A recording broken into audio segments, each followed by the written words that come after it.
बड़ा आयोजन होता है जिसमें 200 के आसपास लोगों की उपस्थिति हुआ करती थी। इन दिनों ये सारी उपस्थितियां हमारी बंद पड़ी हैं, लेकिन कुछ लोगों की फिर भी उपस्थिति रहती है। आज तो 20 से ऊपर लोगों की उपस्थिति रही। कुछ आशानुरूप परिवर्तन तो दिख रहा है। तो जैसे हमारी परिपाटी रही है कि यज्ञ के उपरांत एक व्याख्यान होना आवश्यक है, तो उस व्याख्यान की जो कड़ी है उसकी मैं पूर्ति कर रहा हूं। तो आप सभी श्रोता हैं और मैं वक्ता हूं। आज हमारे पास विषय है धर्म और आपद धर्म। इसकी समीक्षा करते हैं। और वेद व्याख्यान होने के कारण वेद मंत्र से शुरू करते हैं। ऋग्वेद के 10वें मंडल में जो 90वां सूक्त है वो पुरुष सूक्त आता है। उसमें मंत्र होता है जिसमें धर्म की चर्चा है। तो मंत्र लेते हैं, यज्ञेन यज्ञम मयजंत देवा स्थानी धर्माणि प्रथमानि आसन। देवाह, इसका अर्थ है देवाह यानी दिव्य पुरुषों ने, हमारे आदि ऋषियों ने, महर्षियों ने और पुण्यात्माओं ने, सभी ने क्या किया कि यज्ञ न यज्ञम आयोजंत, यज्ञ से यज्ञ का यजन किया। बढ़िया, ये अनुप्रास शैली से लिखा हुआ मंत्र है। ऋषि सुंदर अभिभूत भावना से अभिभूत होकर के इस मंत्र लिखे होंगे। तो देवाः यज्ञेन यज्ञम आयजन्त, देवताओं ने यज्ञ से यज्ञ का यजन किया। और तानि धर्माणि, तो यजन रूपी जो भी कर्म रहे, जितने भी कर्म रहे या यज्ञ के जो भी स्वरूप रहे, तानि कर्माणि यज्ञ संबंधिनी तानि कर्माणि प्रथमानि आसन। यानी तानि धर्माणि प्रथमानि आसन, ये सभी यहाँ जो धर्म शब्द का प्रयोग हुआ ये नपुंसक शब्द में प्रयोग हुआ, लेकिन अभिप्राय वही है, पुल्लिंगवाची अभिप्राय है। ये सारे प्राथमिक धर्म कहलाए। यानी हमारा जो यज्ञ है, हमारी जो याज्ञिक परंपरा है, वो यज्ञ से शुरू होकर के विभिन्न यज्ञों को जन्म देती हुई ये परंपरा, याज्ञिक परंपरा चलती रही। तो इस तरह तानि धर्माणि प्रथमानि आसन, ऋषि कहते हैं ये प्राथमिक धर्म की परंपरा रही, प्राथमिक धर्म संबंधित कर्म रहे, प्राथमिक धर्म के स्वरूप रहे। इस तरह एक मंत्र हमें है। इसी मंत्र को आधार बना करके हम समझते हैं वास्तविक वो यज्ञ क्या है जो विभिन्न यज्ञों को जन्म देकर एक धार्मिक परंपरा को प्रस्तुत किया है। तो हमें ये समझना है। इसलिए हम वेद की शैली को वेद से ही समझते हैं। ऋग्वेद के प्रथम मंडल के प्रथम सूक्त के प्रथम मंत्र लेते हैं, उसमें यज्ञ के बारे में प्रारंभिक परिचय हमें मिल जाता है। अग्नि मीले पुरोहितम, मैं अग्नि की स्तुति करता हूं। अग्नि मीले, यो यज्ञ अग्नि कैसा है ना, पुरोहितम, हमारे सम्मुख उपस्थित है। फिर कहते हैं यज्ञस्य देवम, वो यज्ञ के देव हैं। यानी किसी भी यज्ञ में कोई एक उपास्य देवता होता है, कोई एक उपास्य देव होता है। वो देव कौन है? वो यज्ञ अग्नि है। फिर कहते हैं कि यज्ञ से देवम ऋत्विजम, ऋतु के अनुसार यजन करने वाला जो ऋत्विज है, जो उपासक है, साधक है, वह भी अग्नि है। यानी अग्नि को पहले देवता भी कहा, अब उनको ऋत्विज कह के संबोधित ऋषि करते हैं। फिर कहते हैं होतारम, वह होता है होमने वाला, हव्य और कव्य, हव्य और जो आपके आज्य है, इन सबको होमने वाला भी है। तो ये बड़ी विचित्र सी स्थिति है। और आखिर में कहता है रत्नधातमम, कि रत्न धातमम देवम के साथ मिलेगा, वो ऐसा उपासक देव है जो अतिशय रत्नों को धारण करने वाला है। जो उसकी उपासना करता है उसको विविध रत्नों की प्राप्ति होती है, रत्न से अभिप्राय और आध्यात्मिक संपदाओं की प्राप्ति होती है। तो हमें इन संपदाओं से तो कोई अभिप्राय नहीं, अभिप्राय यज्ञ से है कि स्वयं ही अग्नि, जिसे प्रकाश रूपी परमपिता कहते हैं, परमेश्वर सर्वव्यापक है, उसका कोई स्वरूप बन ही नहीं सकता, वो कोई आदमी नहीं कि हम उसको देख सकें। ऐसी स्थिति में अग्नि को, जो धधकती हुई आग है, हम उसको ईश्वर के प्रतीक मानते हैं और अग्नि जलाकर हम उस परमपिता, प्रकाश रूपी परमपिता का स्मरण करते हैं। और ये मंत्र उसी वक्त हमें संकेत कर रहा है यज्ञस्य देवम, ये जो धधकती हुई अग्नि है, जो परमेश्वर का प्रतीक है, जो प्रकाश रूपी परमेश्वर स्वयं ही प्रतीक रूप में विद्यमान है, तो यज्ञ का वो देव भी है, वो ऋत्विज भी है, वो होता भी है। और भी कुछ आप कल्पना कर लें, जैसे गीता में कि ब्रह्माग्नि ब्रह्मणाहुतम, हाँ, ब्रह्मैव तेन गंतव्यम ब्रह्म कर्म समाधिना, ब्रह्म से संबंधित जो आपकी हवि है, ब्रह्म से संबंधित जो ऋत्विज है, ब्रह्म से संबंधित यानी ईश्वर से संबंधित है, ईश्वर से संबंधित जितने भी कर्म हैं वो सब ब्रह्ममय है, शुद्ध है, पूत है, पवित्र है और दिव्य दृष्टि को देने वाले हैं, दिव्य शांति को देने वाले हैं, प्रसन्नता के खान है। तो उस तरह जैसे गीता में प्रमाण मिलता है, तो इस पहले मंत्र में स्पष्ट कर दिया गया। बहुत से लोग संदेह करते हैं कि पहले याज्ञिक परंपरा मौजूद रही, उस परंपरा की पृष्ठभूमि में परंपरा को पुष्ट करने के लिए मंत्र देखे गए।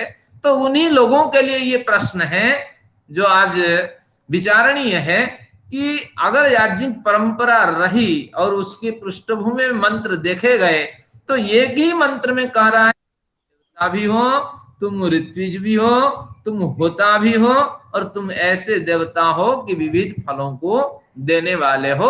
ये संगति नहीं बैठ रही है। तात्पर्य यह है कि ऋग्वेद की याज्ञिक प्रक्रिया कुछ अलग थी, यजुर्वेद की याज्ञिक प्रक्रिया कुछ अलग निकलेगी और अथर्ववेद की याज्ञिक प्रक्रिया कुछ अलग निकलेगी। जो लोग वेदादि शास्त्रों में श्रम करने वाले होते हैं, जैसे शशि मैडम बैठी हैं, उर्मिल मैडम बैठी हैं, प्रवेश मैडम बैठी हैं, वो जानती हैं कि वास्तविक सभी परंपरा को एक के साथ हम जोड़ करके जो प्रस्तुतिकरण करते हैं वो कहीं ना कहीं गलत है। तो ऋग्वेद की याज्ञिक परंपरा क्या है, प्रश्न उठकर आपके सामने खड़ा हुआ, तो अब आपको निश्चित रूप से समाधान तो दिखाई पड़ रहा है। समाधान इसका यही है कि ईश्वर उपासना को ऋग्वैदिक काल में हम यज्ञ मानते थे, क्योंकि यही कह रहा है कि तुम देव हो, तुम ऋत्विज हो और तुम होता हो। अगर वैदिक परंपरा के हिसाब से या ऋग्वैदिक परंपरा में ईश्वर उपासना है, तो अब हम अर्थ की संगति लगा लेते हैं। क्या लगाते हैं कि यज्ञेन यज्ञम यजन्त देवा, उपासना रूपी यज्ञ से विविध यज्ञों की उत्पत्ति हुई। तो ये विविध यज्ञ क्या हो सकते हैं कि परमेश्वर की उपासना रूपी यज्ञ से ये जो प्राकृतिक यज्ञ, जो प्रकृति का विशाल जो आडंबर है, जो प्रकृति हमारे चारों ओर फैली हुई है और हम भी जिन प्रकृतियों से बने हुए हैं, तो ये भी परमेश्वर का यज्ञ है। तो दैवी यज्ञ इसको कहें या प्राकृतिक यज्ञ कहें, तो उस परमेश्वर रूपी जो यज्ञ है, जो यज्ञ है, उसी से ये प्रादुर्भूत हुए। थोड़ी गीता और स्पष्ट इसको कर देती है, क्योंकि गीता वाले व्यास हैं, ये व्यास के वचन हैं, व्यास के अनुभव, व्यास के प्रमाण हैं। तो व्यास क्या कहते हैं, द्रव्य यज्ञ स्तपो यज्ञ की जो जहां आप हवि डालते हैं ईश्वर का स्मरण करके, कात्यायन के अनुसार ईश्वर का स्मरण पूर्वक जो हवि आप डालते हैं यज्ञ है। और तपो यज्ञ जो द्वंद्व सहन पूर्वक आप विभिन्न कार्य करते हैं, तो वो तपो यज्ञ है। योग यज्ञ अष्टांग योग का साधना करते हैं अष्टांग योग की, तो वो भी एक यज्ञ है। स्वाध्याय करते हैं, वो भी यज्ञ है। और ज्ञान यज्ञ, जब आप आत्म कल्याण के लिए आत्मविद्या का ग्रहण करते हैं वो भी यज्ञ हैं। यतयः संसित व्रता, इस तरह यज्ञ की कितनी भी परिभाषाएं चलती रहेगी, यति लोग भी यहाँ संदेह करते हैं कि किसे यज्ञ माने किसे यज्ञ न माने। तो जैसे मैंने ऋग्वेद के प्रथम मंत्र से बताया था, ईश्वर उपासना ही प्रमुख यज्ञ है, क्योंकि ईश्वर वहां देव भी है, होता भी है, ऋत्विज भी है और फल प्रदाता है। तो उसी तरह ये यज्ञ की परंपरा लंबी चलती चली जाती है और इसका समाधान हमें मिल जाता है शतपथ ब्राह्मण में, यज्ञो वै श्रेष्ठतमम कर्म, यानी समाज कल्याण के लिए जो भी उत्तम कर्म किया जाए वो यज्ञ है, भले ही वो द्रव्य यज्ञ ना हो। जैसे आप अग्निहोत्र आप करते हैं, यज्ञ होता था, हाँ, गार्हपत्य, आहवनीय, दाक्षिणाग्नि, ये तीन होते थे। आवसस्त्य अग्नि का आधान होता था और साथ में सभ्याग्नि का आधान होता था, ये हम विद्वान लोग जानते हैं। तो भले ही ये 5 यज्ञ की परंपरा प्राचीन काल में रही हो, लेकिन आज के परिप्रेक्ष्य में देखा जाए यज्ञ केवल शुभ और श्रेष्ठ कर्मों को हम कहते हैं, और समाज कल्याण के लिए, आत्म कल्याण के लिए, प्राणी मात्र के कल्याण के लिए जितने भी यज्ञ किए जाएंगे, हमारे साथ जितने मैंने प्रमाण दिखाया उस हिसाब से हम कहेंगे कि यज्ञ सभी का नाम कुछ ना कुछ यज्ञ होगा। जैसे स्वाध्याय करते हैं ये यज्ञ है, और अध्यात्म ज्ञान ग्रहण करते हैं यज्ञ है, द्रव्य यज्ञ, तपो यज्ञ और योग यज्ञ, ध्यान यज्ञ, इस तरह बहुत सी परिभाषाएं यज्ञ की हो सकती है। अब पहले मंत्र पे चलेंगे ताकि हमारी संगति बैठ जाए। पहले मंत्र में क्या चर्चा थी कि यज्ञेन यज्ञमयजन्त देवा, देवा दिव्य पुरुषों ने, ऋषि महर्षियों ने प्राचीन काल में परम ईश्वर उपासना रूपी यज्ञ से ये विस्तृत याज्ञिक परंपरा का निर्माण किया। तो आज जो भी कुछ कहीं ना कहीं समाज कल्याण के लिए कुछ कार्य हो रहा है, तो उसकी शुरुआत ऋषियों ने ईश्वर उपासना रूपी यज्ञ से की है। ईश्वर उपासना के साथ इसका क्या संबंध है? ऐसा संबंध है जैसे बीए डिग्री के साथ एक बालक का संबंध है।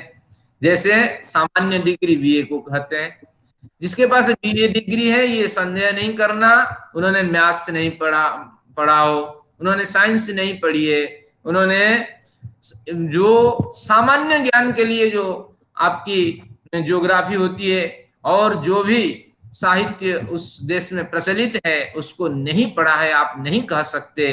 तो उसी तरह ईश्वर उपासना की ओर जो आप प्रवृत्त होते हैं, तो निश्चित रूप से विविध यज्ञों को करते हुए आप जाते हैं, क्योंकि हमारे शास्त्र में कहा गया कि निष्काम कर्म उसी का नाम है। कभी मनुष्य कामनाओं से रहित नहीं हो सकता, लेकिन जिस दिन वो ईश्वर की ओर मुड़ने लगता है, उसकी जब ईश्वर साक्षात्कार की ओर हो जाती है, तो उस दिन उसके सभी कर्म निष्काम कर्म होने लगते हैं उस दिन से।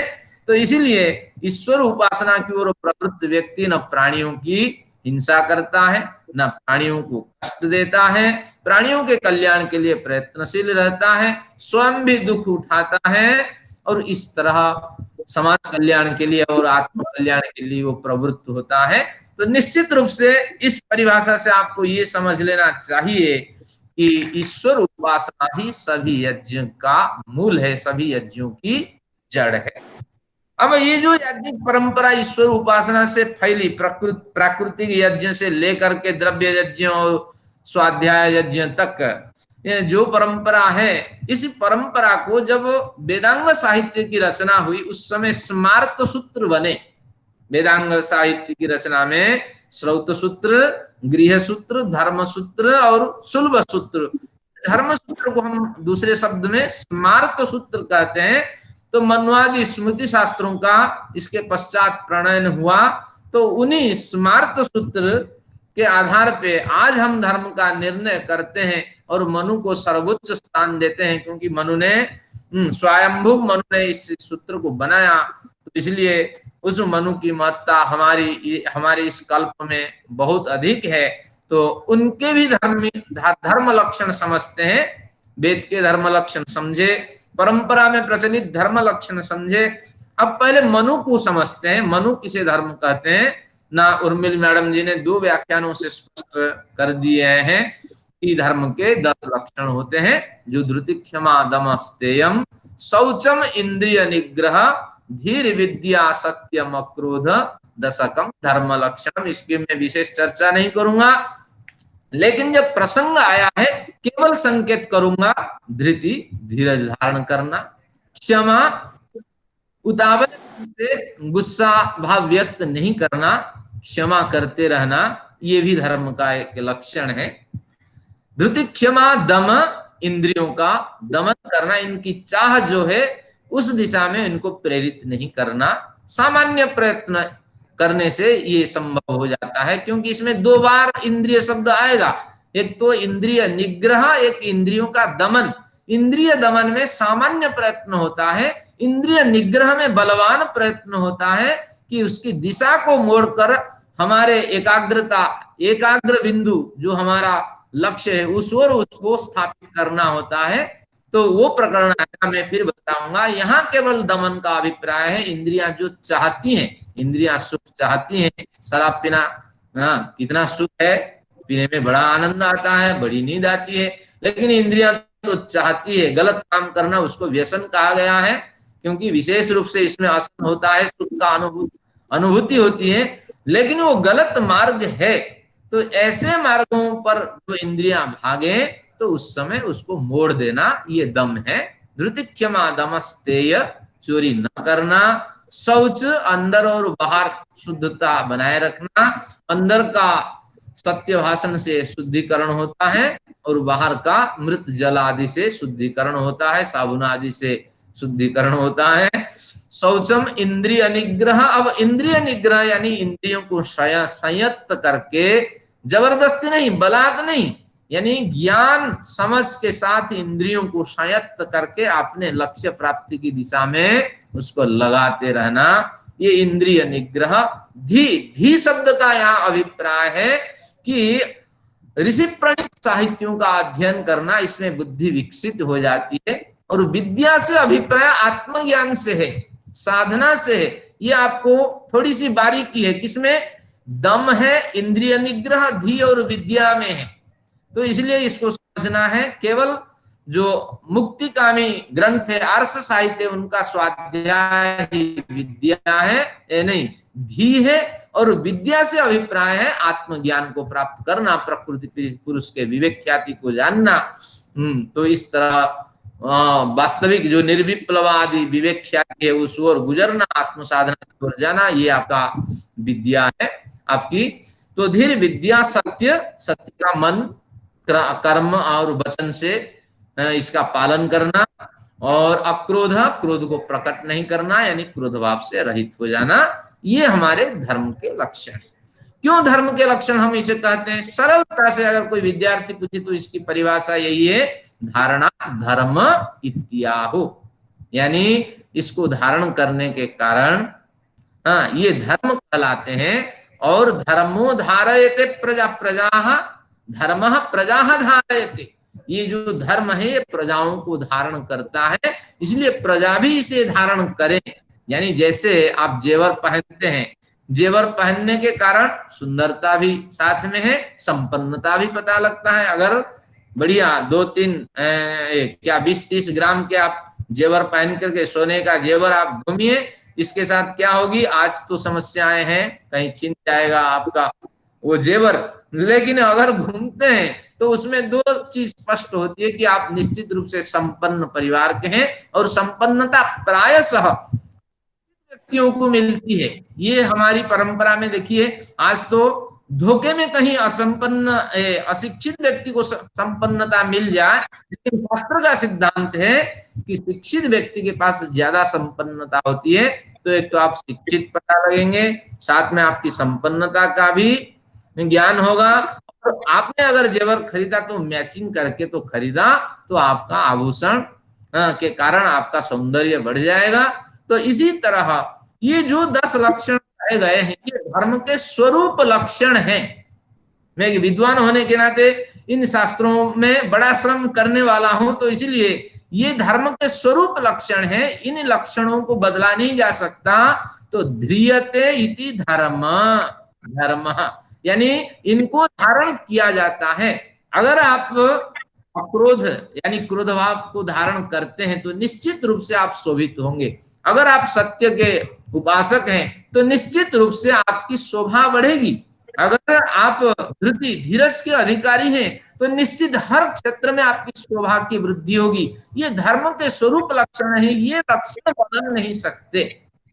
तो इस दृष्टि से अब स्मृति शास्त्र प्रणीत धर्मों को हम दो हिस्सों में बांटते हैं, एक अपरिवर्तनीय धर्म, एक परिवर्तनीय धर्म। आज की चर्चा रोचक चर्चा है, बड़ी एकाग्रता के साथ इसको सुनिए और वास्तविक स्वरूप आपके सामने स्पष्ट होंगे जिसे हम धर्म कहते हैं। इनमें से कुछ धर्म अपरिवर्तनीय, कुछ परिवर्तनीय भी है। पहले अपरिवर्तनीय, जिन्हें हम कभी बदल नहीं सकते, इनमें बदलाव नहीं कर सकते, इनको धारण करने से ही हम शोभित होंगे।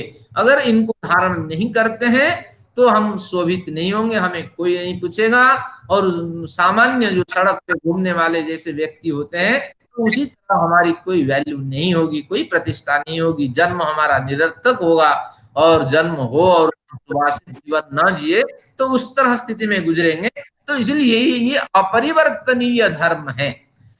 तो इसी तरह याज्ञवल्क्य की बात करते हैं। याज्ञवल्क्य कहते हैं इतने धर्म उपास्य नहीं है, ये बड़ी कठिनाई है, 10 धर्म ग्रहण करना संभव नहीं है क्योंकि बहुत सी समस्याएं हैं। लेकिन धारण करता है, धारण करें कोई बात नहीं। इनमें 4 सूत्र बताता हूं, उसी को आप धर्म माने। याज्ञवल्क्य प्रणीत जो धर्म का लक्षण है उसको हम तटस्थ लक्षण मानते हैं। धर्म के स्वरूप लक्षण मनु का, याज्ञवल्क्य कहता है श्रुति सदाचार, याज्ञवल्क्य की पंक्ति है। तो श्रुति स्मृति सदाचार स्वस्य च प्रियमात्मनः, वेदों में जो बात कही गई है वो निश्चित रूप से यथार्थ है, परमेश्वर की वाणी है, परमेश्वर की, क्योंकि उन्हीं की प्रेरणा से ऋषियों के द्वारा ये अभिव्यक्तियां हुई है। इसलिए वेदों वर्णित समस्त सिद्धांत धर्म के क्षेत्र में आते हैं।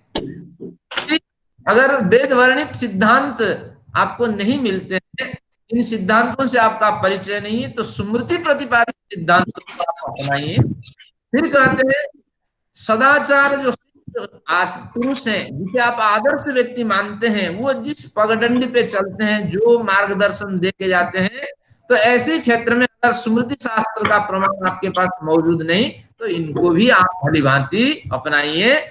महापुरुषों, राम के पंथ अपनाइए, कृष्ण के पंथ अपनाइए, और शंकर के पंथ अपनाइए, निम्बार्क के पंथ अपनाइए, वल्लभ के पंथ अपनाइए, माधव का पंथ अपनाइए। तो इस तरह बड़े आचार्य हमारे हुए हैं। तो इन जो सिद्ध पुरुष हैं, ब्रह्मा से लेकर जैनी तक जितने महानुभाव हैं, उनके मार्ग पे आप चलिए। तो फिर कहते हैं अगर इन सभी स्थितियों से आपको कोई संतोषजनक स्थिति नहीं मिली या किसी परिस्थिति से आप अनुपस्थित, आप अपना जो विचार है उसको किसी 100% सत्यता पे नहीं उतार पाए, खरे नहीं उतरे आपके सिद्धांत, तो ऐसी स्थिति में मन से पूछिए क्या ये विचार ग्रहणीय है। क्यों? क्योंकि जो आत्मन दुखाय भवति तो सर्वस्मयी तद दुखाय भवति। जो अपने लिए दुखदायक है सबके लिए दुखदायक है, जो अपने लिए कल्याणकारक है सबके लिए कल्याणकारक है। इसी प्रकार इसी कसौटी में आप तो इसको तोलिए। तो सिद्धांत मैंने अपरिवर्तनीय धर्म के क्षेत्र में तटस्थ लक्षण को भी अपरिवर्तनीय कहा, स्वरूप लक्षण को भी अपरिवर्तनीय कहा। इसी तरह यास्क की बात करें, यास्क कहते हैं तर्क से भी आप सिद्ध करें। ऋषिषु अनुत्क्रामेषु, ऋषियों के उत्क्रमित हो जाने पर, ऋषियों के चले जाने पर बहुत से विचार आते हैं, क्योंकि हमेशा आचार्य नहीं रहेंगे, ऋषि नहीं रहेंगे, ग्रंथ उपलब्ध नहीं होंगे। तो उस समय तर्क आदि शास्त्र के माध्यम से आप जो भी निर्णय करते हैं और वो अगर आपको लगता है अंतः साक्ष्य के आधार पे ग्राह्य है तो वही धर्म है। जब योग दर्शन आदि की बात आई, योग दर्शन तो सार्वभौम महाव्रत कह करके यम नियम को यहाँ स्थापित कर दिया। यम और नियम ये कभी बदल नहीं जा सकते। यम में क्या आता है? अहिंसा। अहिंसा की परिभाषा वो करते हैं सर्वथा और सर्वथा सर्वदा।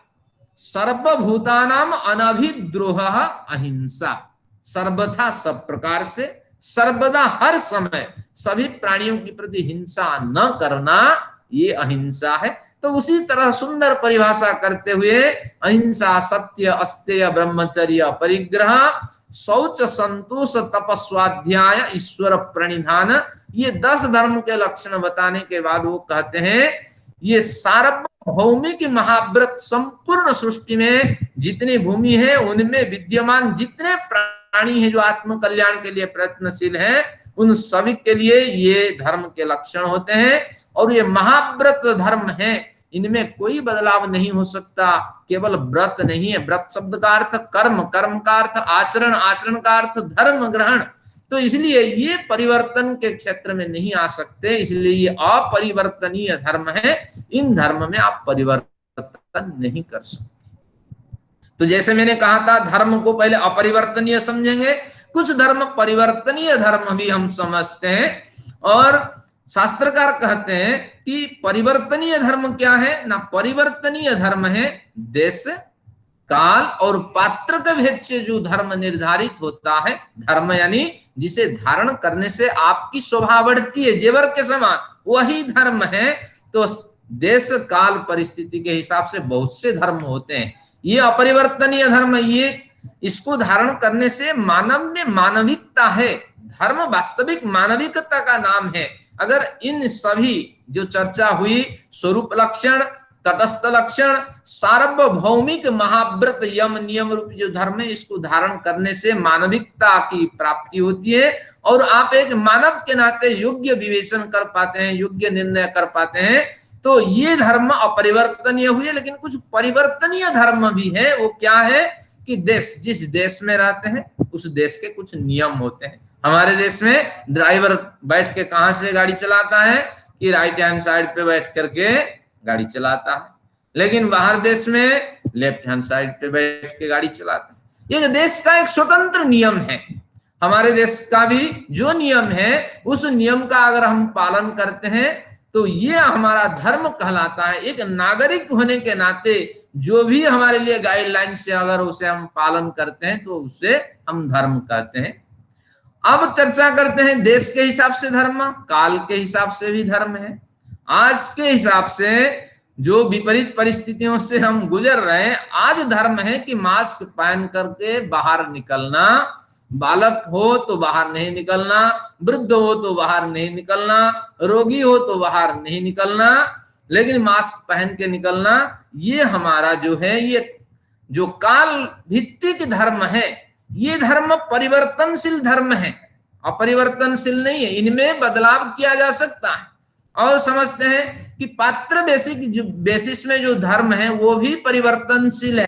एक विकलांग व्यक्ति है, एक असमर्थ व्यक्ति है, पैर से पंगु एक व्यक्ति है, लेकिन उसके लिए निर्धारित है भैया तुम मिलिट्री में ज्वाइन नहीं करना, क्योंकि वहां की जो रफ्तार है उस रफ्तार से तुम अपने को सक्रिय नहीं बना नहीं पाओगे, इसलिए उसके लिए कुछ प्रतिबंधित क्षेत्र है। इन क्षेत्रों में नहीं जाना जहां पैर की आवश्यकता होती है। तो इसलिए जो अशिक्षित व्यक्ति हैं उनको बड़े उच्च अधिकारी के पद पे बैठाया नहीं जाता है, भले ही वो कितना संपन्न हो, उसकी पहुंच कहीं तक हो, लेकिन अगर बैठाया जाए तो बड़ी हानि हो सकती है। एक मूर्ख व्यक्ति आपके ड्राइवर बने और ट्रेन चला, एक मूर्ख व्यक्ति को पायलट की जिम्मेदारी दे दिया जाए, जो स्थिति होगी, तो उसी स्थिति से गुजरने न गुजरे, इसलिए इस तरह पात्र भित्तिक धर्म का निर्धारण किया गया है। तो इसलिए जो परिवर्तनशील धर्म है, देश में जो धर्म बनते हैं, काल के हिसाब से जो धर्म बनते हैं, पात्र के अनुरूप जो धर्म बनते हैं, ये धर्म परिवर्तनशील है। लेकिन जो अपरिवर्तनीय धर्म है उनमें कोई बदलाव नहीं कर सकते। लेकिन अब चर्चा करते हैं आपद धर्म। आपद धर्म आने पर सभी धर्मों में बदलाव संभव है, कुछ एक प्रवाद को छोड़कर। आपत्कालिक जो धर्म है, आपद धर्म का क्या अर्थ है कि आपदा के समय पे जो धर्म ग्रहणीय होता है, धर्म का मतलब जिसे धारण कर व्यक्ति शोभित होता है, आपत समय में अगर वो आपत्कालिक धर्म को ग्रहण करता है तो उसकी शोभा बढ़ती है। अगर वो कट्टरता के पीछे लगा रहता है तो उसकी शोभा नहीं बढ़ती। तो अब समझते हैं जो अपरिवर्तनीय धर्म है उनमें भी आपत्कालिक धर्म क्या है। 5 इनमें ऐसे जो अपरिवर्तनीय धर्म के श्रेणी में जो धर्म आते हैं, 10 धर्म के जो स्वरूप लक्षण मैंने अभी बताए, इनमें भी 5 स्वरूप ऐसे हैं जो निश्चित रूप से आपत समय में बदलाव को मांगते हैं। बदलाव इसमें चाहिए होता है। अगर बदलाव करके उनको धारण करते हैं तो जीवन आपका कुसुमित होता है, जीवन में प्रसन्नता आती है। तो इसको भी समझते हैं क्या क्या है। पहले मनु से गुजरते हैं, फिर आपत्कालिक धर्म की चर्चा करेंगे। मनु कहते हैं धृति क्षमा दमोस्तेयम। इस पंक्ति को लेते हैं धृति, धीरज। धीरज कभी छोड़ना नहीं है क्योंकि ये अपरिवर्तनीय धर्म है, पहले पर्याय में पढ़े। लेकिन ये संभव नहीं है। अगर आप बारंबार पूर्ण धीरज के साथ कार्य करते रहेंगे, सफलता हमेशा मिलेगी, ये कोई बात नहीं है। लोग आपको कहीं ना कहीं समझेंगे और आपका लाभ लेंगे, आपका लाभ लेंगे, यानी आप बेवकूफ हैं ये समझेंगे। लेकिन इसका तात्पर्य है काफी हद तक 90% अपने व्यक्तित्व के अंदर आप धीरज की स्थापना करें। लेकिन कहीं ना कहीं तो आप धीरज को खोना पड़ेगा। आपत समय आने पर देखिए, सर्प बैठा हुआ होता है बिल में और उसको पकड़ने वाला बड़ा चालाक होता है और वो बड़ी बारीकी से उसको पकड़ता है। लेकिन सर्प तो समझता है कि मैं अब फंस गया, इससे बच नहीं सकता। पकड़ने के साधन भी हाथ में डाल करके उसको पकड़ता है, सर्प का वहां बस नहीं चलता। लेकिन सर्प छोड़ता नहीं है, फुटकार करता है और कोशिश करता है कि मैं डस लूं।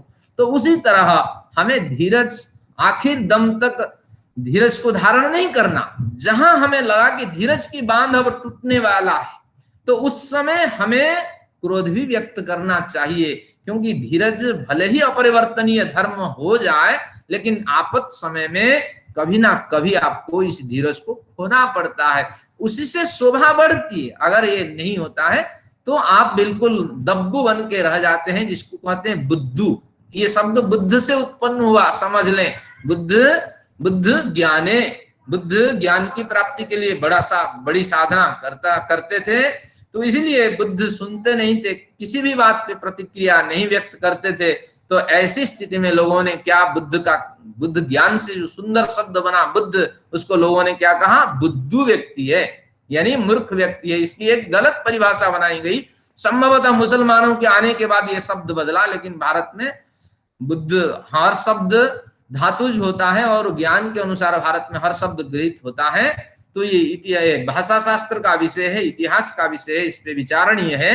तो इसलिए हमें उस समय शोभा देगी जब आपद धर्म का हम धारण करेंगे कि धैर्य, 90% धैर्य धारण करने के बाद विपरीत परिस्थिति अगर नहीं संभलती तो हमें धैर्य को खोना पड़ेगा। जो भी तत्काल प्रतिकार है वो हम करेंगे, भले ही उस प्रतिकार में जैसे सर्प आखिर में हार जाता है, हम हार जाएं, लेकिन हम आखिर दम तक जो 10% हमारा व्यक्तित्व है उसमें हमें तो धीरज को छोड़ना ही पड़ेगा। इसी तरह क्षमा, ये भी अपरिवर्तनीय धर्म होने पर भी ये भी आपातकाल में ये भी प्रतिकार मांगता है, क्योंकि आप क्षमा करते जाइए, व्यक्ति समझेगा कि बिल्कुल ये मुझे डरा हुआ है। निश्चित रूप से ये व्यक्ति डरा हुआ है, इतना डरा हुआ है कि मैं बोलता रहूंगा, 2-4 डांट लगाऊंगा, ये बिल्कुल तबीयत इसकी सुधर जाएगी। तो क्षमा काफी आप धारण करें, क्योंकि शास्त्रकार कहता है ये आभूषण है। लेकिन कुछ हद तक गुजरने के बाद अगर आपद धर्म नहीं टलता तो आपको क्षमा गुण से क्रोध वृत्ति पे आना पड़ेगा और अपना वास्तविक जो तेवर है, स्वरूप है, उसको प्रकट करना पड़ेगा। तो इसलिए ये आपत्कालीन धर्म ये दोनों मांगते हैं कि परिवर्तन मांगते हैं कि हमेशा ये ग्राह्य नहीं। लेकिन ये सारे धर्म इस तरह नहीं है। धर्म में दम आता है। दम शब्द का मतलब इंद्रिय दमन, इंद्रियों की जो चाह है उसको उस चाह नहीं देना, जो सकारात्मक चाह है उसमें उसे लगाना। ये कभी भी आपत्कालिक धर्म नहीं हो सकता। आपत्काल में आप इंद्रियों के दमन की जो वृत्ति है इसको दबा नहीं सकते। इंद्रिय हमेशा दमित होकर रहना चाहिए, तभी विकास होगा। तो इसलिए आपत्काल की स्थिति में सभी बदल जाए, धृति बदल जाए, क्षमा बदल जाए, लेकिन इंद्रिय दमन को आप बदलना नहीं चाहेंगे, क्योंकि उसको बदलने से कोई बड़ा परिवर्तन आपका नहीं होने वाला है। तो ये आपको समझना पड़ेगा। विश्वामित्र और अप्सराओं का जो संबंध है, पुराण में आप पढ़ते हैं, सत्य या मिथ्या हम तो नहीं जानते हैं, लेकिन इस वृत्ति में आपातकाल में उन्होंने इस वृत्ति को त्याग किया, तो वो शोभित नहीं हुए, तपस्या उनकी उनका भंग हुआ। तो इस तरह आपको इसको समझना पड़ेगा। फिर अस्तेय जो है, चोरी नहीं करना, ये भी आपत्कालिक धर्म के कैटेगरी में नहीं आता है, क्योंकि चोरी नहीं करना ये सैद्धांतिक है। 5-10 धर्म के 10 लक्षण में 5 सैद्धांतिक लक्षण है, इनमें बदलाव नहीं हो सकता। पहले बदलाव किन में नहीं हो सकता मैं समझा देता हूं। दम यानी इंद्रियों की चाह के अनुरूप उनको उन्मुक्त नहीं करना, ये एक सार्वकालिक धर्म है। अस्तेय चोरी न करना, ये एक सार्वकालिक धर्म है। आपद धर्म में ये कभी भी प्रभावित नहीं होते हैं। और इंद्रिय निग्रह, दम और निग्रह की बात मैंने कर ली थी। अब इंद्रिय निग्रह यानी इंद्रियों को समझ पूर्वक अपने दिशा से भटका करके एक लक्ष्य प्राप्ति की दिशा में लगाना है इंद्रिय निग्रह। ये हमेशा उसी तरह होगा, ये आपत्कालिक धर्म से प्रभावित नहीं होने वाला है। तो धी, ऋषियों के साहित्यों का अध्ययन, इसको धी कहते हैं, इससे बुद्धि का विकास होता है, ये भी बदल नहीं सकता। और विद्या, आत्मज्ञान, आत्म साक्षात्कार आदि के लिए जो प्रयत्न किया जाता है, ये भी आपत्कालिक धर्म के कैटेगरी में नहीं आता है। भयंकर आपत्कालिक परिस्थिति उत्पन्न होने पर भी इसका त्याग नहीं किया जा सकता। लेकिन किन किन का त्याग हो सकता है? धृति का हो सकता है, क्षमा का हो सकता है, शौच का हो सकता है, विपरीत परिस्थिति, आप बीमार हैं, ऋतु अनुकूल नहीं है, तो बाह्य शौच में परिवर्तन किया जा सकता है। आंतरिक शौच में परिवर्तन, जो सत्य आप त्याग कर दें, ये तो संभव नहीं है। और उसी तरह सत्य में भी परिवर्तन किया जा सकता है। प्रमाण मिलता है मनुस्मृति के टीकाकारों के द्वारा। एक बहलिया एक हिरण को मारने के लिए आया, हिरण जाके ऋषि के आश्रम में पहुंचा, ऋषि ध्यानस्थ थे, हिरण उसके ऋषि के शरीर में घिसते हुए कमरे के अंदर चला गया, ऋषि का ध्यान भंग हुआ। ऋषि ने देखा कि हिरण डर के मारे अंदर घुसा है और बहलिया चित्कार करके पीछे आ रहा है।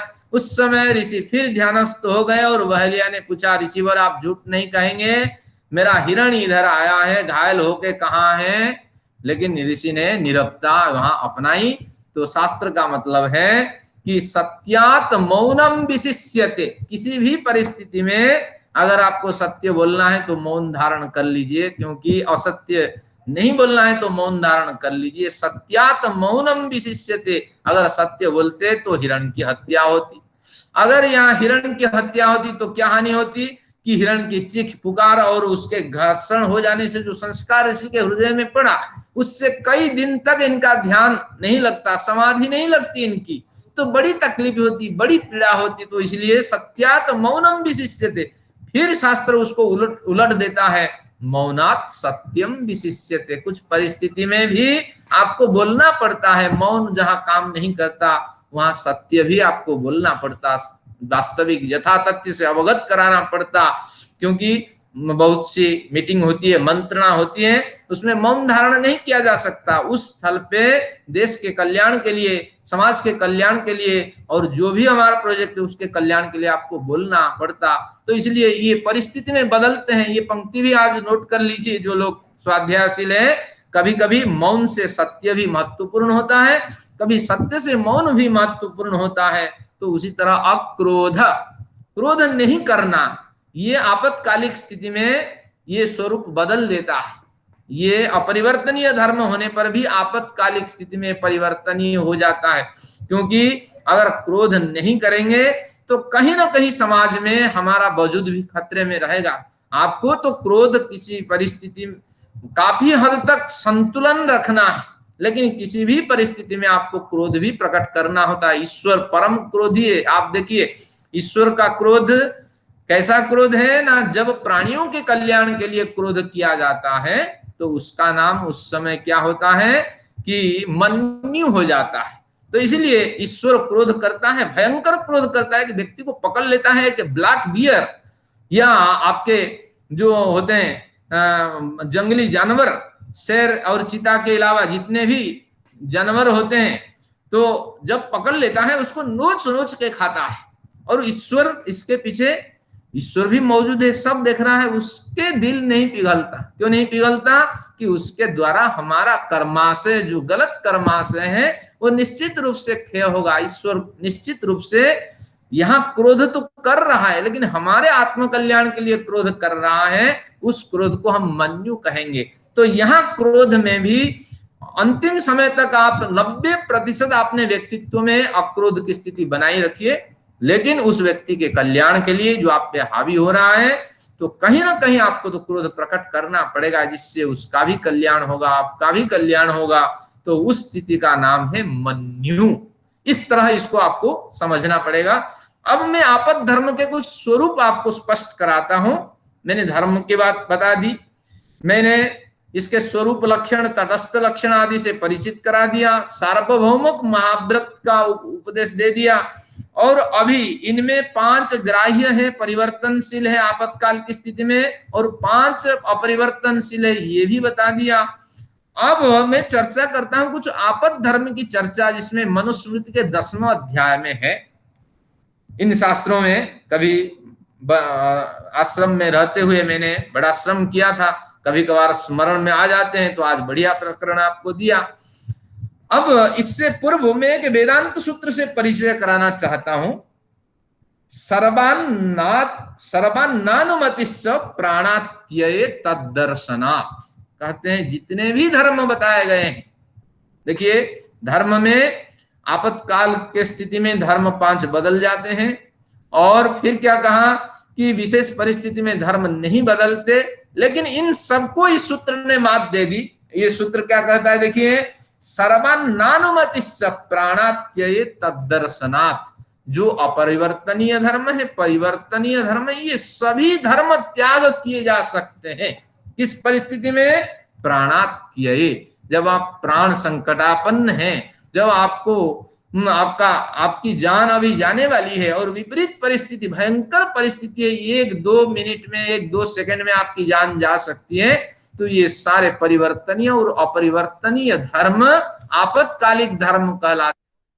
काल में कुछ भी किया जा सकता है, ये शास्त्र कहता है। इसको आप भली भांति समझना। आप डॉक्टर के पास जाते हैं, और डॉक्टर कहता है कि ये देखिए आपके शरीर में अब हीमोग्लोबिन की कमी है, सोडियम की कमी है, आयरन की कमी है, अब आप साधु है, संत है, महात्मा है, लेकिन हमारा शास्त्र कहता है अगर जल्दी रिकवर करना है, अगर जल्दी नहीं करेंगे तो कई प्रकार की समस्याएं हो सकती हैं, तो कुछ आपको मांसाहार लेना पड़ेगा, कुछ इस तरह आहार लेना पड़ेगा जो सिद्धांत के विपरीत है, तो उस स्थिति में आप गुजरे। तो शास्त्र यहाँ प्रमाण देता है कि प्राणात्यय, प्राण के त्याग के समय पे तो आपको ये सारे जो सैद्धांतिक धर्म है और जो सारे ग्राह्य है और अग्राह्य, आपातकाल की स्थिति में जो अग्राह्य धर्म है, ये सारे धर्म आपको छोड़ने पड़ेंगे। एक बढ़िया उदाहरण मैं देता हूं। कुछ आर्य विद्वान यहाँ मौजूद हैं, हमारे यहाँ परोपकारिणी सभा में एक धर्मवीर करके बड़े आचार्य रहे, तो सिद्धांत के बड़े पक्के व्यक्ति रहे, न्याय दर्शन के प्रमुख ज्ञाता रहे। तो धर्मवीर की मृत्यु का समय आया, तो उससे 1-2 दिन पूर्व उसको डॉक्टर ने कहा कि आपको तो अंडे खाने पड़ेंगे, क्योंकि रिकवरी रेट जो पता लगता है कि दूसरे पनीर फनीर आदि से, दूसरे आयुर्वेदिक की दवाई से जल्दी नहीं हो सकता, ये आप ठीक नहीं हो सकते, आपको शीघ्रता से अंडे आदि पदार्थ का सेवन करना चाहिए। एक मेन्यू बना के उनको दे दिया। उस समय धर्मवीर ने कहा कि मैं तो 60, 65 या 70 साल का हो गया हूं, सिद्धांत के मार्ग पे पूरा जीवन भर चला हूं, मैं समझता हूं कि मैं मृत्यु को वर्ण कर लूं। जो शास्त्र मैंने पढ़ रखा है कि सर्वानुमतिश्च प्राणात्यये तद्दर्शनात्, वेदांत 3:4-28 है, ये सूत्र को भी मैं सिद्धांत के तौर पर अमान्य सिद्ध करता हूं। मैं तो मौत को ग्रहण करना चाहूंगा, क्योंकि अगर मैं इसको खा लेता हूं कर्मा से मलिन होगा, फिर मुझे नया जन्म लेना पड़ेगा और फिर उस जन्म में इस कर्माशय को क्षीण करना पड़ेगा। मैं चाहता हूं यही जन्म अंतिम जन्म हो। तो इस तरह हमारे संत महात्मा भी हुए हैं कि सिद्धांत के मार्ग पे चले हैं और शास्त्रीय सिद्धांत को भी यहाँ मात दे दी। देखिए मैंने कहा अपरिवर्तनीय धर्म कहा था, और उसमें आपातकाल में भी परिवर्तनीय अपरिवर्तनीय धर्म की बात कर दी। और मैंने दर्शन के सूत्र उठा के कहा कि ये दर्शन के सूत्र कहते हैं, ये सारे सिद्धांत ही फीके हैं इस सूत्र के सामने। और मैंने सत्पुरुषों के आचरणों को दिखाया कि ये कहते हैं ये सारे शास्त्र दर्शन आदि जो सभी सूत्रों को काट देते हैं, ये सूत्र भी मेरे सामने निरर्थक है, क्योंकि मैं सिद्धांतवादी हूं। एक बढ़िया उदाहरण दिखाता हूं, उषस्थि चाक्रायण का उदाहरण छांदोग्य उपनिषद में आता है। एक संत रहे, अकाल पड़ा, भयंकर अकाल पड़ता है, दैवी आपदा हमारे साथ है, हमेशा अकाल पड़ा रहा हमारे देश में। अकाल पड़ा और कहीं अन्न नहीं मिला। जब अन्न ही नहीं मिला तो साधु महात्मा को अन्न कहाँ से मिले? फल पेड़ पौधे सूखने लगे और फल भी उपलब्ध नहीं हुए। ऋषि लोग अपने आश्रम में बड़े पेड़ पौधे लगा रखते थे कि दूसरों को मांगना न पड़े। तो ये भी जब विपरीत परिस्थिति में गुजरे तो किसी अन्न के संग्रह में कहीं तो कोई देने वाला नहीं था। ये घूमता रहा और सोचा कि जहां हाथी रहते हैं, मावत लोग रहते हैं, हाथी के ऊपर बैठ करके बड़े बिजनेस करते हैं, क्योंकि हाथी जिंदा रहे तो लाख, हाथी मर जाए तो 1.25 लाख। तो इस तरह हाथी उस समय बड़ा धन माना जाता था। तो कहीं कुछ मिल जाए इनके यहाँ। तो पहुंचा तो एक मावत मांस खा रहा था, उड़द खा रहा था, भुने हुए उड़द, और कुछ तो खा चुका था। ये व्यक्ति पहुंचे और हाथ जोड़े, ये ऋषि उषस्थि चाक्रायण मुझे थोड़ा दे दो भैया उड़द, मेरी जान खतरे में है, थोड़ा सा उड़द और पानी पी करके मैं थोड़ा 2 कदम तो चल सकूं, भयंकर विपरीत परिस्थिति में फंसा हुआ हूं। तो वो देना नहीं चाहा। अरे विपरीत परिस्थिति है ये है ब्राह्मण, देखो मैं आधा खा चुका हूं, तुम भी इतनी लालच के साथ मुझे कह रहे हो कि ये झूठा खाने के लिए तैयार हो, तुम साधु संत महात्मा बनते हो, मैं आधा खा चुका हूं। उसने कहा मैं वो झूठा खाने के लिए भी तैयार हूं, क्योंकि मेरी जान बच जाए। तो इस कथा से मावत ने उसको दिया, थोड़ा सा उड़द दिया, और उसके बाद ऋषि ने कहा कि मैं उड़द को तो चबा लिया, ये पास में तालाब है, मैं वहां से पानी पी लूंगा। तो उन्होंने कहा क्यों ना, ये पानी तुम्हारा जो है वो भी झूठा है। तो उसने पूछा कि कैसे झूठा हो गया? मेरा जो उड़द था, भुना हुआ उड़द जिसे मैं खा चुका था, लार लगा हुआ था, उसको खाने में वो उच्छिष्ट नहीं हुआ, झूठा नहीं हुआ। अब ये जो पानी है मेरे पास वो भी झूठा हो गया। तो वो कहता है कि जितने में, ये शास्त्र छांदोग्य उपनिषद सिद्धांत देता है कि जितने में प्राण की रक्षा हो जाए आपातकाल की परिस्थिति में, उतने ही आपद धर्म ग्रहण करना चाहिए। अब प्राण की रक्षा हो गई, 2 कदम में चल सकूंगा, घर पहुंच सकूंगा, पत्नी भी कहीं कुछ मांग जांच करके लाई होगी, उससे मेरा जीवन निर्वाह हो जाएगा, इसलिए मैं ये तालाब तक चल सकता हूँ, पानी पी सकता हूँ। मुझे इतनी उच्छिष्ट की आवश्यकता थी, वो पानी रूपी उच्छिष्ट की आवश्यकता नहीं है।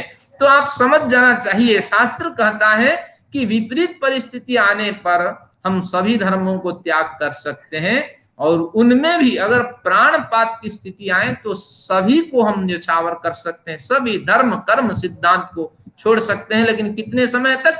जितने समय में आप पूर्वावस्था को प्राप्त कर जाएं, सुधर जाएं। मैं कुछ मनुस्मृति का प्रमाण आपको दिखाता हूं। मनुस्मृति का 10वें अध्याय में बड़ा प्रमाण यहाँ उपस्थित करते हैं हमारे लिए। वो कहते हैं कि वामदेव नामक ऋषि रहे, प्राणानाम परिरक्षार्थम वामदेवो न लिप्तवान सोमांस मिच्छन नारतोर्तुम धर्माधर्म विचक्षण। जो वामदेव मंत्र दृष्टा है, तो एक बार आपत्काल में उन्होंने सोमांस मिच्छन नाप्तोर्तुम, सो यानी कुत्ते की मांस खाने के लिए, क्योंकि जंगल में रहते थे, जंगल में चकोल भील चांडाल रहते थे, इसलिए वो 10-5 कुत्ता पालते थे कि हिरण को मारे, अब जब हिरण ना मिले कुत्ते को मार के खा जाए। तो उनके भोजन से कुत्ते मांस को ग्रहण करने के लिए वामदेव भी तत्पर रहे। तो इस तरह हमारे संत रहे, वेदों के मंत्रों के दृष्टा, लेकिन आपत्काल में भी वो कुत्ते के मांस का भोजन उन्होंने किया। एक मैं बढ़िया उदाहरण देता हूं आजीगर्त सुनसेफ का। क्या बढ़िया उदाहरण है ये, वेद मंत्र के ब्राह्मण ग्रंथों में ये उदाहरण आते हैं। सुनसेफ, आजीगर्त उसका पिता रहा, उस पिता के 3 बेटे रहे। क्या? सुनसेफ, सुनपुच्छ, सुनलांगुल। सुनसेफ बीच का था, और सुनपुच्छ सुनलांगुल आगे और पीछे बच्चे थे। और विपरीत परिस्थिति में किसी राजा ने कहा, राजा ने कहा कि मुझे हवन करना है, नरबलि मुझे प्रदान करना है, तो कुछ आपके 3 बेटे हैं, एक बेटे मुझे दे दो। पत्नी से सलाह करने लगा, बड़ा बेटा तो बड़ा प्यारा है, उसके लिए हमने संस्कार आदि करके इसको उत्पन्न किया। छोटा बच्चा तो अभी माँ के साथ गोदी में चिपका हुआ है, उसको छोड़ने से माँ निश्चित रूप से रोएगी, इसलिए जो मझिला बेटा है इसी को हम यहाँ से डिस्पोज करते हैं। उसने बेच दिया तो अब उसको लेके चले गए, लेकिन नरबलि देने के लिए योग्य व्यक्ति की तलाश थी, योग्य व्यक्ति मिला नहीं। तो फिर सोचा गया, जिस व्यक्ति ने बच्चे को बेच दिया, क्यों बेच दिया? क्योंकि विपरीत परिस्थिति में वो फंसा हुआ था। क्योंकि एक बच्चे के जाने के बाद अगर 5 प्राणियों की जान बच जाती है, 2 बच्चे, माँ बाप, 4 प्राणियों की जान बच जाती है, तो उससे बढ़कर पुण्य और क्या हो सकता है। तो जिसने अपनी जान बचाने के लिए मझिला बेटा को बेच दिया, वही व्यक्ति ही इसको काट सकता है। तो उसके पास जाए, कुछ धन का और उसको प्रलोभन दिया गया, और वो अजिगर ऋषि कहलाते थे, वो ऋषि भी अपने मझिले बेटे को काटने के लिए आके पहुंचे, लेकिन वहां शास्त्रकार का कथन काटने के अभिप्राय में नहीं, शास्त्रकार ने विचार को वहां घुमा दिया कि उस समय सुनस्य ने प्रार्थना की और उसके प्रार्थना से सभी देवता प्रसन्न हुए। ये केवल कथानक है, तात्पर्य यही है कि विपरीत परिस्थिति में भी बाप चाहता है कि बेटे का गर्दन काट लें और अपनी जान बचा लें, अपनी पत्नी के, अपने भाई के जान बचा लें। तो ये आपके आपत्कालिक धर्म है। मैं मनुस्मृति का 1-2 प्रमाण और दिखाता हूं जिससे आपकी रुचि बढ़ेगी। भारद्वाज ऋषि रहे और कहते हैं, बहिर्गाह प्रतिजग्राह वृद्धस्तखणो महातपा। भारद्वाज ऋषि भयंकर विपरीत परिस्थिति में रहे। शास्त्र कहता है कि उच्च व्रत और शील व्रत को कभी ब्राह्मण त्यागना नहीं चाहिए, यानी जो बड़े साधक हैं बड़े कष्ट से वो जीविका निर्वाह करने की कोशिश करें बड़ी विपरीत परिस्थिति में, लेकिन जब वो भी संभला नहीं, वो परिस्थिति जब बर्दाश्त के बाहर चली गई, तो उस समय शास्त्र कहता है कि नीच व्यक्ति से भी आप दान ले सकते हैं। तो ऐसी स्थिति में उन्होंने एक जो बढ़ई है, जो कारपेंटर है, उस समय कारपेंटर की दिनहीन दशा थी। आज तो कारपेंटर बड़ा धनी है, लेकिन उस समय दिनहीन दशा थी। नीच व्यक्ति से, शूद्र व्यक्ति से उच्च श्रेणी का व्यक्ति कभी दान न ले, ये शास्त्र का निर्देश था। क्योंकि शूद्र गिरा हुआ व्यक्ति होता है, विपरीत परिस्थिति से गुजरता है, उससे दान लेकर के उसको व्यतीत नहीं किया जाता। लेकिन ऐसी स्थिति में जो गिरा हुआ व्यक्ति है, उससे गाय लेकर के अपने बच्चों को इन्होंने पाला है भारद्वाज ऋषि। तो आप समझ लेना चाहिए कि जो हमारे आपद धर्म है वो कितना प्रबल है।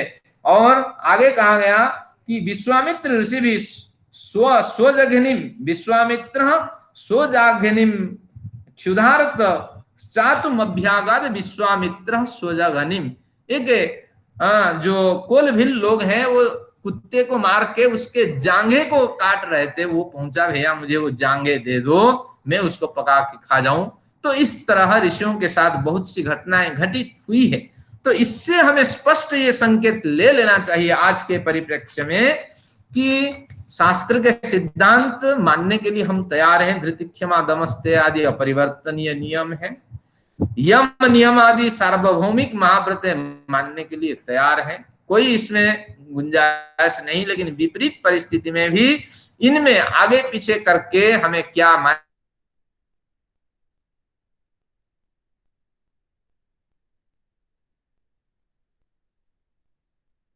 तत्पर रहिए।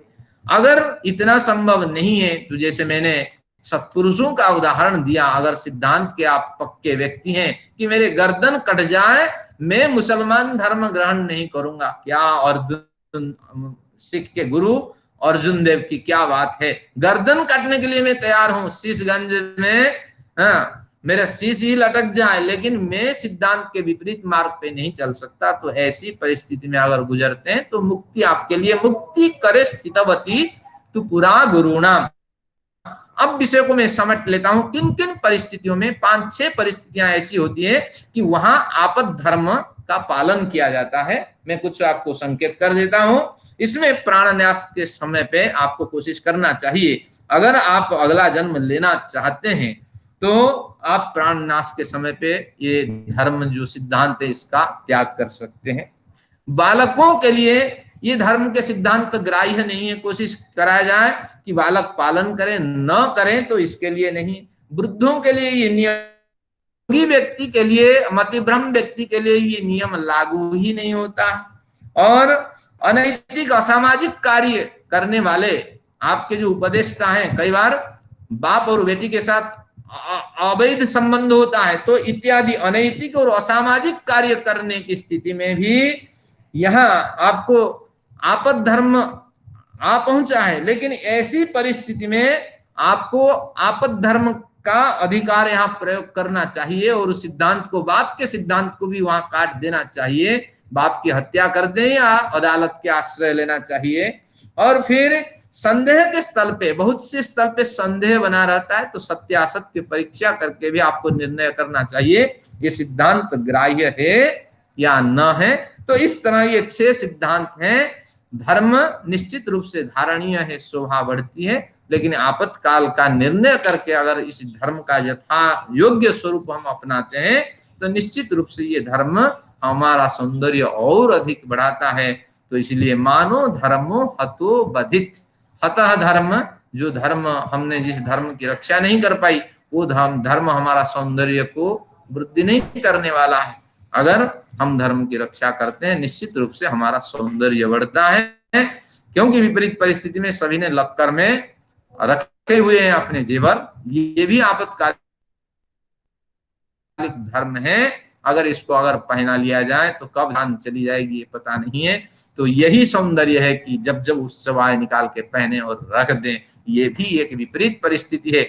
और इस परिस्थिति का मैं और बढ़िया उदाहरण देता हूं। वेद संस्थान में अंग्रेजी मास के हिसाब से यज्ञ होता है, ये भी एक आपातकालिक धर्म है, क्योंकि लोगों को भूल चुका है कौन सा आषाढ़, कौन सा श्रावण, कौन सा भाद्रव, कौन सा अश्विन भूल चुका है। तो विपरीत परिस्थिति के हिसाब से हम इस महीना को भी अपनाते हैं, ताकि जिन विद्याओं से लोग परिचित हैं, जिन ज्ञान से परिचित हैं, निश्चित रूप से वो समझेंगे एक माह हमारा निश्चित रूप से परमेश्वर की कृपा से सुख से व्यतीत होगा। तो इसलिए आज का ये आयोजन था। और ये भी विपरीत कालिक धर्म है और जिसका हमने प्रयोग किया है। और आप बड़ी रुचि में आते हैं, चलो अगस्त मास के मनोकामना यज्ञ, मंगल कामना यज्ञ में भाग लें और पूर्ण स्वस्थ की कामना करें परमेश्वर से। तो इस तरह मैंने धर्म और आपद धर्म की चर्चा की है। मैंने 1 मिनट अत्यधिक लिया है, 5 मिनट और मैं आप लोगों को दे सकता हूं। आप लोग कुछ अपने विचार रखें, प्रश्न रखें। और चर्चा थोड़ी लंबी हो गई और इसके लिए मैं क्षमा प्रार्थी हूँ। और विषय भी मुझे स्पष्ट करना था। आप अपने विचार रखें, मैं ही व्याख्यान करता हूँ। नमस्ते जी। हाँ जी, नमस्ते जी।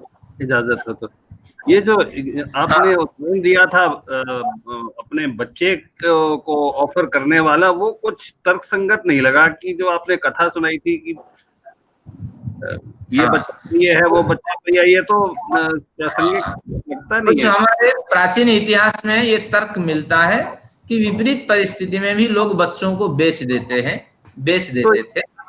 तो ये इतिहास तो मान्य नहीं होना चाहिए, ये आर्ष नहीं है, ये हमारी वैदिक पद्धति के मुताबिक नहीं है। तो इस तरह की बातें हमें इस वैदिक मंच पे, हाँ, बढ़िया विचार है।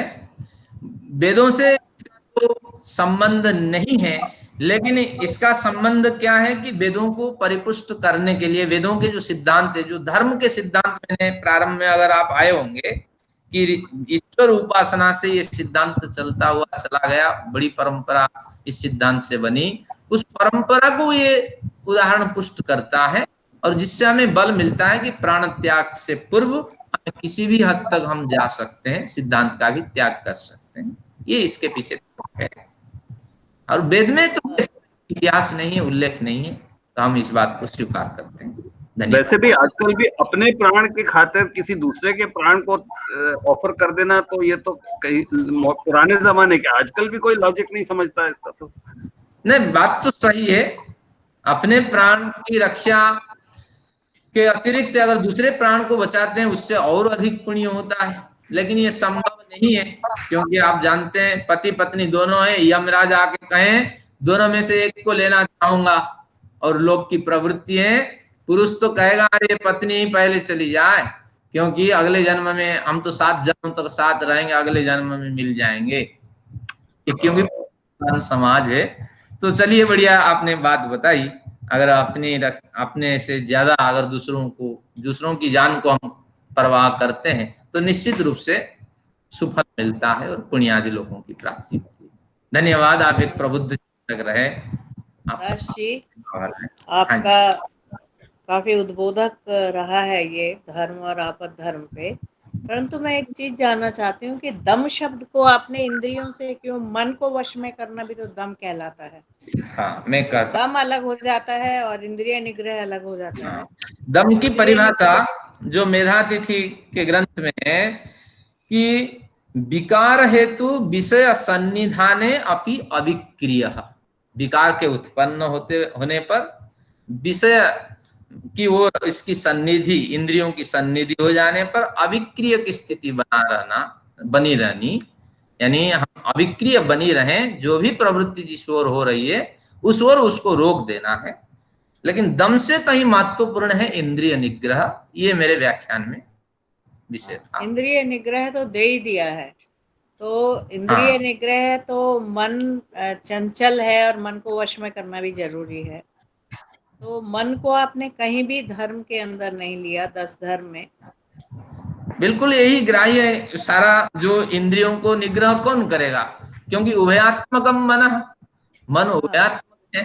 तो इसलिए मन का न कथन होने पर भी ये ग्रहणीय है। इंद्रियों का पूरा अधिकार, मन का पूरा अधिकार दोनों इंद्रियों पे होता है। तो धन्यवाद। इंद्रियम मनसो दमनम दमः, ये पंक्ति मिल जाती है। तो मन अगर संयमित हो गया तो इंद्रियां संयमित है, यही अभिप्राय है। एक उदाहरण आपने दिया था परिवर्तन का, हम्म। कि ड्राइविंग का, लेफ्ट हैंड ड्राइविंग और राइट हैंड ड्राइविंग हाँ, का। तो परिवर्तन। ये परिवर्तन नहीं है। अगर मैं हूँ इस समय यहाँ पर हूँ तो मैं यहाँ के नियम निभा रही हूँ। मैं विदेश जाती हूँ तो मैं लेफ्ट हैंड ड्राइविंग करती हूँ। तो इसमें बिल्कुल, परिवर्तन कहाँ है? कुछ नहीं। देश के मैंने हिसाब कहा से। देश काल और पात्र के हिसाब से कुछ धर्म ऐसे हैं जिनमें बदलाव किया जा सकता है। आप जिस देश में रहेंगे वो नियम चलेगा। थोड़ी देर में अगर वो अपना नियम बदलाना चाहे उस देश में, वहां की सीट आपके राइट हैंड साइड पे भी हो जाएगी, क्योंकि देश में जो नियम बदलता रहता है और जो सक्रिय नियम है उनको मानना भी धर्म है और बदलाव के नियम को मानना भी धर्म है। ये मेरा अभिप्राय था। और चलिए, और शशि मैडम जी आप कुछ बताएंगे? धन्यवाद। देखते हैं 3 मिनट, क्योंकि बड़ी रुचि के साथ आपका योगदान रहा। मैंने आपका सारा वक्तव्य सुना। आपद धर्म जो प्रयोग हो रहा है शब्द, वो महाभारत में है और एक पूरा पर्व है आपद धर्म पर्व। वहां पर बड़े विस्तार से विवेचन किया गया है और अर्थ अभिप्राय वही है जो आप यहाँ बता रहे थे। और वेद में जो मेरी जानकारी है उसमें सबसे अच्छा उत्तम उदाहरण छांदोग्य उपनिषद वाली आख्यान उशस्ति चाक्रायण की कथा आख्यान है कि उनको खाना पड़ा वो उड़द, झूठे उड़द उनको खाने पड़े। तो ये हम ये सिद्ध यहाँ पर आपकी सारे बात से हो रहा है कि जो भी बातें बाद में विस्तार में जा रही हैं या अपने स्वरूप को बदल भी रही हैं, तब भी परंपरा में चल रही हैं, वो सब वेद से कहीं ना कहीं निकल रही हैं। उनका संकेत वेद में ग्रहण करने योग्य है। बिल्कुल, सारे वैदिक साहित्य वेद और की। आपने जो शुरू में धर्मेण, वो जो यज्ञम अयजंत देवा कहा था ना, वो धर्म है। यज्ञ के द्वारा यजनी का यजन किया, देवों ने यज्ञ। तो जो कारण और कार्य की एकता जो दिखाई जा रही है, साध्य और साधन की एकता, जिससे कर रहे हैं, जिसको कर रहे हैं, वो दोनों एक ही है। तो ये लक्ष्य है धर्म का, वहां पे बता दिया गया। और फिर आपने मनुस्मृति से विस्तार से बताते चले गए। अच्छा था वक्तव्य, बहुत अच्छा। एक परंपरा में धर्म का चिंतन हम लोगों ने आज किया। धन्यवाद। चलिए, व्याख्यान को समाप्त करता हूं, और समय अब इजाजत नहीं दे रहा है आगे बढ़ने के लिए। और मैं परमेश्वर से प्रार्थना करता हूं आप धर्म को धारण करें और स्वभाव मानविकता को प्राप्त करें, यही परमेश्वर से प्रार्थना है। आइए शांति पाठ करें। ओम द्यौः शांति अंतरिक्षं शांति पृथिवी शांतिरापः शांतिरोषधयः शांतिः वनस्पतयः शांतिर्विश्वे देवाः शांतिर्ब्रह्म शांतिः सर्वं शांतिः शांतिरेव शांतिः सामा शांतिरेधि। ओम शांतिः शांतिः शांतिः। वैदिक अभिवादन आप सभी लोगों को सब प्रेम नमस्ते। आप स्वस्थ रहिए, कर्मठ बने रहिए, परमेश्वर से हमारी यही प्रार्थना है।